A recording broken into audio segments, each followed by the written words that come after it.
Megastar Shakib খানের নতুন cinema নিয়ে নানা রকম আলোচনা হচ্ছে পুরো মিডিয়া জুড়েই। শাকিবের নতুন সিনেমা আসা মানে হচ্ছে নতুন নতুন সব নিউজ। এছাড়াও দেশের যে মিডিয়াগুলো রয়েছে সেটাও ভালো ভালো নিউজগুলোই করছে। ইতিমধ্যে আমরা জানি শাকিব নতুন সিনেমায় চুক্তিবদ্ধ হয়েছে। কিছুদিনের মধ্যে সিনেমাটির কাস্ট অ্যান্ড ক্রু প্রকাশ করবে সিনেমাটির পরিচালক হায়াত মাহমুদ। সিনেমাটি বিগ বাজেটের হতে চলেছে।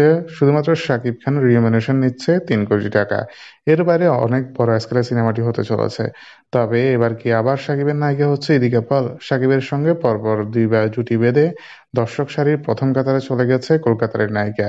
তবে আবারও নাকি গুঞ্জন উঠছে সাকিব খানের বিপরীতে দেখা যেতে পারে ইদিকা পালকে। প্রিয়তমা এবং বরবাদ দিয়ে দর্শকদের মন জয় করা এ নায়িকা হয়তো নতুন করে সাকিবের সঙ্গে জুটি বাঁধলে দর্শকদের জনপ্রিয়তা আরও অর্জন করতে পারবে। ইতিমধ্যে তার ক্যারিয়ারের বেশ ভালোই গ্রোথ হয়েছে।